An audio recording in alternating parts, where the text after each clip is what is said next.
Unë jam duke hyrë tash në mbledhjen e byros, në një mbledhje ku dihem vendimet që do të merren. Do dënoj një bastard pa fytyrë si Bushati thjesht për të mbuluar gjithë pisliqet e tjera që kanë bërë dhe nuk dënojnë kryeministrin e vendit, i cili edhe një herë ja përsëris guxoi të fyej një popull tërë, popullin që përfaqëson.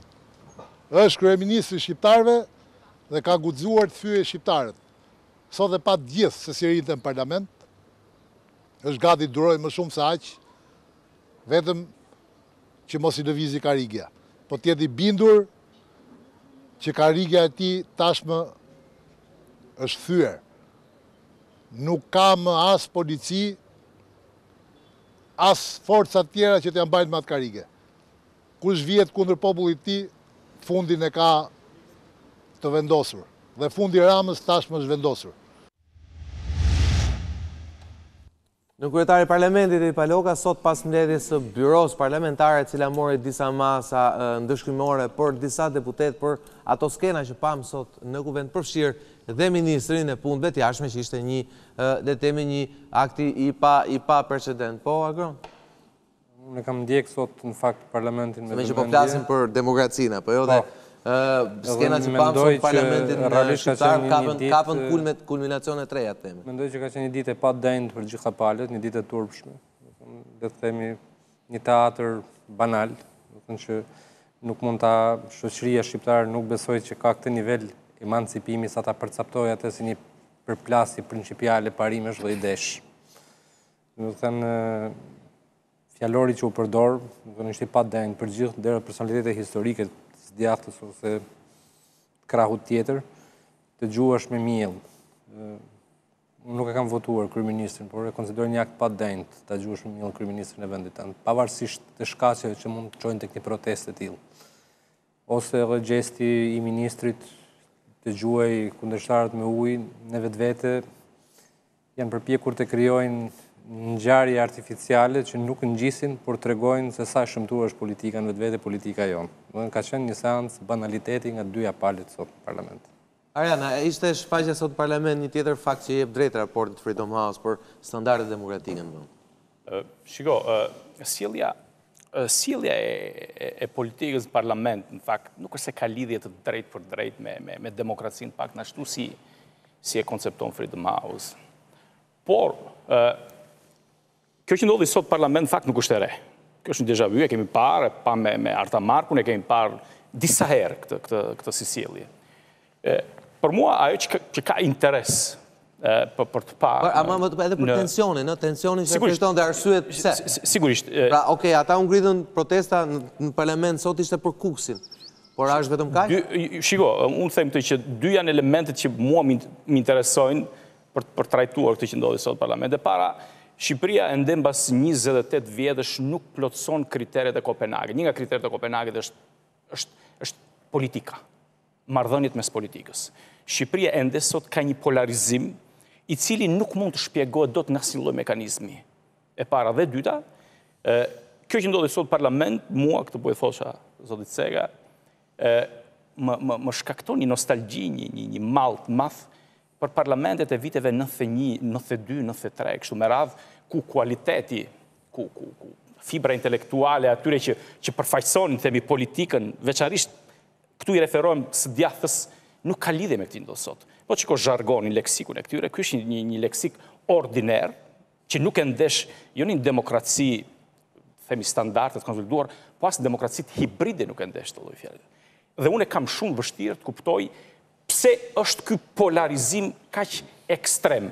Por kam një shpjegim, cili mbase do t'i pëlqej edhe zotë Ngjela, kam përshtypjen që nëse ne në këtë harkor të një viti apo një viti e gjysmë, konstatojmë të gjithë që ka një tensionim, ka një ferment politik shumë të madh, gati një urrejtje mes palëve, unë kam bindjen që... Zotin Paloka kanë folur për plasë vendish në prag për plasës civile. Kam bindjen që reforma në drejtësi është ajo që ka provokuar gjithë këtë tronditje që po i ndodh sistemit. Dhe unë them që në momentin ku reforma në drejtësi, sepse disa më duket abstrakte kjo që po them, por në momentin që reforma në drejtësi do të filloj të vihet plotësisht në punë, kur ingranazhet e saj do koordinohen mirë, jeni të sigurt që edhe jeta politike do të futet në ullit e normalitetit. Deri në atë moment jemi të përgatitur se do të ndodhin përplasje tilla, reagime tilla, të cilat edhe një herë përsëris më bëjnë të mbri në konkluzionin që ndoshta politika ka nevojë për një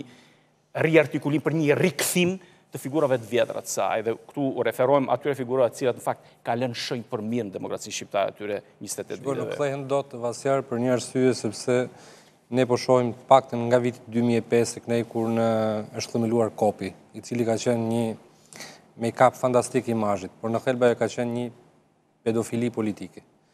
Edhe kjo ndiqet edhe nga Partia Socialiste e Edi Ramës, edhe jo në kuptimin erotik fjalës, në kuptimin e rekrutimit të njerëzve pa kontribute, të cilët mund të përdoren si kamikaz për çdo gjë dhe fshin tabulatët dhe kujtesën historike të tyre partive. Kjo ka ndodhur tek Partia Demokratike, po ndodh gjithnjë më tepër tek Lulzim Basha, i cili nuk është Sali Berisha, por ka të njëjtën tipologji sjellje dhe po rekruton ku e ku njerëz shumë banal nga njerëzit që ka rekrutuar dikur Berisha, përfshi edhe Bashën vetë, i cili ka qenë i rekrutuar. Të njëjtën gjë ka bërë Edi Rama në 2005 kur e mori Partinë Socialiste, ka bërë në 2009, në 2013, pra ka fshirë kujtesën. Atëherë dalim tek ajo që thotë Tslk, pra tek modeli politik që është thelbi i regresit demokratik. Nuk do të ndodhë Sokol rikthimi as i të vjetërve, as i akademikëve, as i elitave. Ne do shohim që me këtë strategji jeta politike dhe parlamentare do shkojë drejt përkeqësimit, sepse do kemi vazhdimisht njerëz pa kontributë dhe pa CV që janë gatshëm të jenë servil dhe kamikaz në çdo rast pa vrasje ndërgjegje. Jo, avokat? Konkluzionin, analizën e pranoj, konkluzionin jo. Pse? Shiko, a flasim për një jetë politike si që ta Vasjari? Po the jetë ka luftë për ekzistencë. Ata janë në luftë për ekzistencë. Ju lutem. Ka në mrekullim. Por kanë kryer rreth të mbyllur. Po në rregull. Nga reforma. Kjo vjen vetëm nëse shem, vetëm se bie sistemi. Po mirë, por nuk e kanë luftë për ekzistencë. E gjithë ajo atje s'ka lidhje as me popullin, as me pse debat parlamentar është ai, përse bëhet konflikti? Asgjë.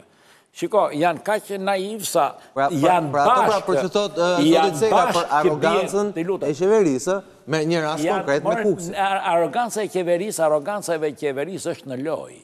Se po të mos jetë arrogante qeveria, nuk bëjnë dot gjata. Mos mendoni se kanë një lidhje me njëri tjetrin. Dëgjot ju themi gjë, kanë lidhje me njëri tjetrin, dëgjot themi gjë. Kanë lidhje thoni ju. Po dëgjot ju hap atë argumentin historik. E detyroi ai që të ikte ato, e detyroi Kennedy që të ikte raketat nga Kuba. E di çka ndodhur? I shkoi ambasadorit. I shkoi ambasadorit vllai i vet. Po. Dhe i tha, është ai ambasadori që ndonjë një 30 vjet ai harrova emrin tani. Dobrinin duket, nuk e di, lutem. I vajti ambasadorit dhe i tha, ne tha do të riqemi. Por do ta bëjmë pas 6 muaj. Krushovi, jo, do të riqemi dhe po kërkojmë një favor. Çfarë i thaj? Krushovi nuk do lëri gjë pa thënë kundër teje. Ora i që raketat i dhaj, se kja anglosaksoni, i që raketat i tha pa thuaj që të duesh, dakor të jemi. Edhe këta këtu janë, që mos bëhet reforma pa thoni që doni, tani vim të ambjenti tyre, nuk është ambjent politikaj. Ju lutem, shiko, demokracia është kulturë, nuk është ligjë. Që të jam një shambull, Vasjarin do shta e di. Para se të bënde reformën në Anglia, tani e ka ndryshuar, dëgjojeni se çka qenë ministri i drejtësisë, Lordi Chancellor, spikeri i dhomës së lordëve, kryetari i gjykatës së lartë, emëruesi i gjyqtarëve dhe ministri i drejtësisë dhe lord. Po të ishte në Shqipëri ai, thëriste kryeministrin në zyrë, më kupton tani. Por ata i mban kultura. Është kulturë demokracia. Ne nuk e kemi kulturën, por të paktën të kemi disiplinën ligjore, të kemi disiplinën e sjelljes. Të kemi një sjellje normale. Sjellja është gjë e madhe në politikë. Ku kanë sjellje ata? Unë nuk di që kërkojnë. Shiko, kanë arritur në një gjendje të tillë, sikur kryeministri aktual t'japi dorëheqjen, ata nuk kanë më motiv. E kauza. E kanë mbështetur gjithë e kryeministri. Kryeministri njëri që sot është nësë është, jep dore që sot vjen pas 3 muajsh. Kjo është demokracia. Po ata nuk të rikjen, sepse edhe aji ashtë lujda. Në mjell, rinë në mjell aji, se dhe aji nuk e do. Jep dore që aji ju thash i ke parë. Aji bërë gabime, thot, bu ju bërë gabime, më falni, thot, që ti nxej edhe më shumë ata, që mund fritet këshu. Vim të argumenti i kësaj, i kohës, se cili është argumenti i kohës në funksion me atë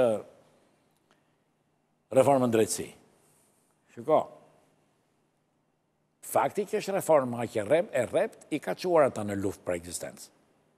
Nuk janë ata në atë nivel, po janë luft për eksistencë. Dhe natyruar.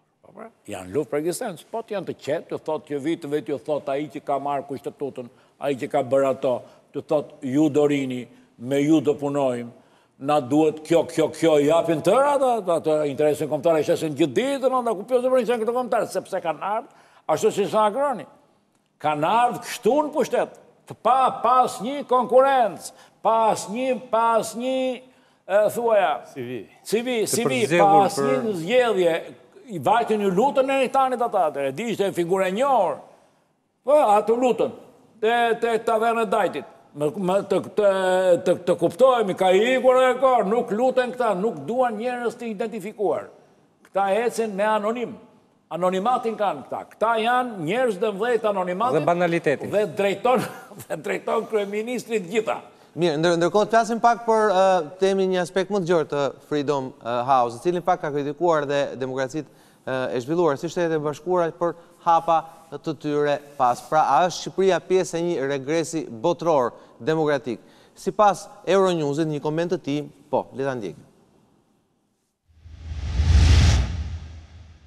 Vendet e Europës lindore kanë dëshmuar një reagim antidemokratik që ka rezultuar në rënien më të madhe të demokracisë në gati një çerek dekade në rajon, sipas raportit të fundit të Freedom House. Në një analizë të Euronews, raporti vjetor i cili është pjesë e një projekti 23 vjeçar që regjistron rezultatet e demokracisë në Europën lindore dhe në ish Bashkimin Sovjetik, tregon se një vit më parë pati rënje të demokracisë në 19 vende nga 29 në total në Europën qendrore dhe lindore. Duke nisur me rënien më të madhe nxitur nga mjedisi politik në Hungari dhe Poloni. Hungaria ka shënuar rënje për të 10 vit rresht, ndërsa Polonia shënoi rënien më të madhe brenda një viti. Por edhe nën rajonet, përfshirë Ballkanin dhe Euroazin, shënuan rënje në rezultatet e demokracisë së tyre, një tendencë kjo e vënë re gjatë 13 viteve të fundit. Studimi ma demokracisë sipas disa kategorive, përfshirë procesin zgjedhor, qeverisjen kombëtare dhe lokale, korrupsionin, shoqërinë civile, lirinë e medias dhe gjyqësorin. Në Ballkan, Serbia ndodhet në vijën e kuqe duke kërcënuar statusin e saj si një demokraci gjysmë e konsoliduar. Raporti vendet në tranzicion i ndan shtetet në 5 kategori që nënkuptojnë statusin e tyre si demokraci të konsoliduara. Demokraci gjysmë të konsoliduara, qeverisje kalimtare, regjim autoritar gjysmë të konsoliduar dhe autoritarizëm të konsoliduar. Ndërsa Kosova përmendet si një vend i cili ndryshoi statusin e saj nga një regjim gjysmë i konsoliduar në një qeveri në tranzicion. Raporti thekson gjithashtu se 11 vendet e BE-s dhe Ballkanit Perëndimor në Europën lindore ka një zhvillim të ngadaltë krahasuar me pjesën perëndimore, gjë e cila është thelluar edhe më tej që nga kriza financiare e vitit 2008. Pra Arjan, vëndet që ne i marrim si model, në fakt ato vuajnë vetë regreset në tyre demokratik. Në fakt, edhe një studiuese që e studimeve europiane që komenton në Twitterin tim, thot, regresi demokratik po ndodh në një pjesë të mirë të Europës. Dhe vim vetëm pak ditë pasi Viktor Orban fitoi një mandat të tretë, një figurë tepër autoritare, por që zgjidhe në mënyrë demokratike në Hungari. Në fakt, demokracia si koncept ka gati mbi 2 dekade që është futur në krizë, pra demokracia si përfaqësim. Kjo që po ndodh tani, në fakt, është futja në krizë e partive tradicionale, partive klasike, dhe po ta shikosh në shumë vende, shoqëritë janë distancuar. Partia e Viktor Orban dhe Partia Demokratike janë të vetmet formacione politike të tranzicionit që thjesht i kanë mbijetuar aty, po vazhdojnë të ruajnë kotat lartë. Në kontekste ndryshme, ajo që po ndodh, isha duke thënë Sokol që ajo që po ndodh tani është kriza e partive tradicionale dhe orientimi i shoqërive drejt partive tjera. Çfarë ka sjellë kjo? Kjo ka sjellë që duke u larguar nga partitë tradicionale, po shkojnë tek partitë ose populiste, që është problem i madh, ose partitë iliberale. Rasti i Orban, për shembull, është rasti tipik i një partie populiste. Në Itali zgjedhjet i fituan populistët. Në Spanjë janë një faktor shumë i madh. Pra, në Shtetet Bashkuara të Amerikës, presidenti Trump është një figurë atipike që është, të themi, distant, qoftë nga republikanët, qoftë nga demokratët. Pra, praktikisht provohet qartësisht që koncepti klasik i demokracisë me partitë tradicionale është futur në krizë, orientimi i shoqërive i elektorateve shkon drejt partive tjera. Pse ka ndodhur kjo? Ka ndodhur se partitë tradicionale, duke qenë për një kohë shumë gjatë në pushtet, pra në alternuar, kanë respektuar, themi, dialektik normal demokracisë, janë futur në një lloj status quo, në një lloj konsolidimi, në një lloj kalcifikimi, dhe kjo çfarë ka prodhuar? Kjo ka prodhuar distancimin mes tyre dhe elektoratit. Ngjarja e Kuksit për shembull ç'është në thelb. Ngjarja e Kuksit është një detaj që shpjegon një lloj distancimi mes politikës dhe elektoratit. Atëherë, ti vësh 5 euro taksën zonës Kuksit, do të thotë që nuk e ke idenë se si jetojnë ata. Po kjo vlen për këtë mazhorancë, vlen masa tjera dhe mazhorancë që kaloi, vlen në mjaft raste. Ajo që ndodhi në Kukës, gjithë pak a shumë bim dakord që nuk është se pati një sponsorizim politik nga pas, nuk është se pas tyre qëndroi opozita. Sigurisht. Opozita vetë u duke kapur befasi nga kjo lëvizje. Ishte qartësisht mosbindje civile. Ishte qartësisht mosbindje civile sepse nuk buronte nga një fluks politik. Ai ishte tyre. Ne precizojmë gjë të saktë. Demokracia është ruajtja të drejtave. Të lutem. Ata nuk jo prek njëri të drejtat. Përsa e përket karierës, përsa e përket problemeve të tjera, politiket, parlamentet tjera, problem tjetër, por çështja është të drejtat. Ku ka preke të drejta është në Perëndim. Nuk vlen krahasimi i demokracisë në Shqipëri me krizën e demokracisë. Të shkatrojnë me gjithsejt, ku je kjo prejta. Po tani vim të problemi. Ata që thonë ata që është në krizë demokracia, ata analizojnë krizën, nuk e analizojnë krizë të sistemit, as krizë të institucioneve. Ata thonë që është fryma globale, e cila krijon këtë gjë. Shikoni tani, konflikti i gjithë i demokracisë në Perëndim, në Europën perëndimore është të pranoj apo të mos pranoj emigrant. Të lutem, është shkelen drejtat e njeriut në qoftë se nuk i pranon. Dakor? Shkelen të drejtat e prishen kohezionin social nëse i pranon. Pra, janë të lidhur, ata i kanë dhënë shkaqet, nuk i kanë dhënë shkaqe institucionale, as shkaqe kushtetuese. Dhe në këtë sens, në këtu përfiton ai populizmi. Populizmi në përvendet e tjera është i djathtë. Luan me frikën. Është i djathtë, luan me frikën e popullit që do vinë ata. Në një vend të shimajt. Pra, të gjitha këto vinë si pasojë e një involvi të ri global. Involvi ri global. Ka 4-5 qendra sot të cilat luftojnë në këtë drejtim. Dhe natyrisht që ai është presion. Por nuk është krize sistem, nuk është krize institucioneve. Jo, është. Absolutisht. Është krize e partive politike. Jo krize institucioneve. Në qoftë do ishte kriza politike është tjetër gjë. Po kriza institucioneve do sillte cënimet të drejtave. Shikon, me këtë... Një cënimet të drejtave të t'jap dakord për atë që the.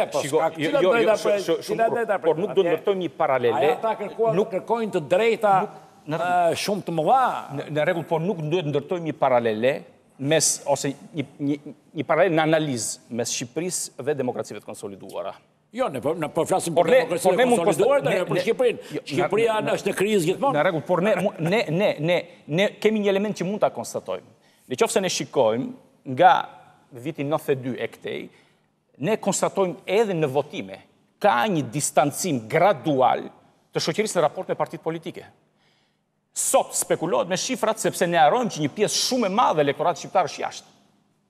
Dhe është përgjithsisht e saktë ajo që çështja e emigrantëve për shembull shkakton krizë, por relativisht jo plotësisht e saktë, sepse për shembull është konstante.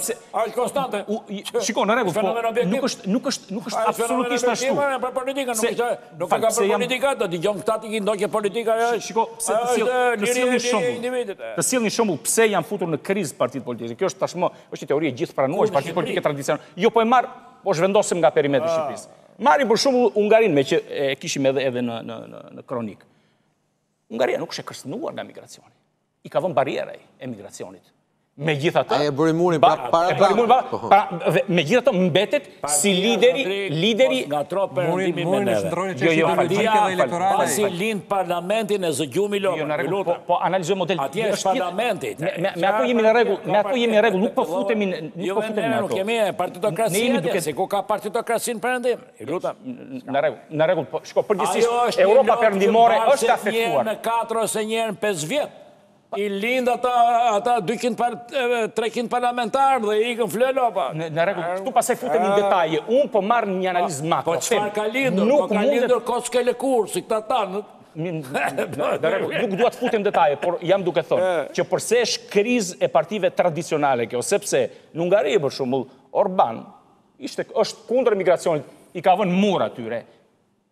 E megjithatë ai është lideri më problematik brenda Bashkimit Evropian. Se pranon ata. Po pra. Por një gjë është, sepse duhet të jemi të kujdesshëm. Orban është produkt, gati ishte plebishit, si doli tani, produkt i votimeve të lira të ndershme. Dhe kjo ngre pikpyetjen Kjo pra është dilema. Shoqërit. Kjo është dilema. Shoqërit me gjithë. Po pra ka një element të zgjidhur. Pra ka një element të zgjidhur. Këtë element në ndel nuk e kemi zgjidhur, se Freedom House thotë për të. Demokrati më i madh i anglezëve tha mos u mërzisni, o them unë që është demokracia, 2 budallej zgjedhin një njeri. Më kuptov, midis një të mençuri dhe 2 budallejve, 2 budallej zgjedhin mençuri nga këtu ata, të lutem tani. Po Agron. 2 njerëz zgjedhin një budallak, nuk bie kjo gjë. Këto janë ridikulizime që i bën një sistemi nuk ndryshon. Duhet të ndryshoj kultura janë. Se prishin shtetin ata, si që kanë krizë Partia Konservatore në Angli. Me afër në fakt gjykimit avokatit për këtë çështje. Po, mos haro, edhe në Angli sot që flasim. Amerika nuk i diskuton, nuk i konsideron fare partit. Në Angli edhe sot. Elektorat direkt. Avokat, sot që model që s'ka lidhje me ne. Avokat, edhe në Angli. Dhe totalisht pa mund të implementohet këtu.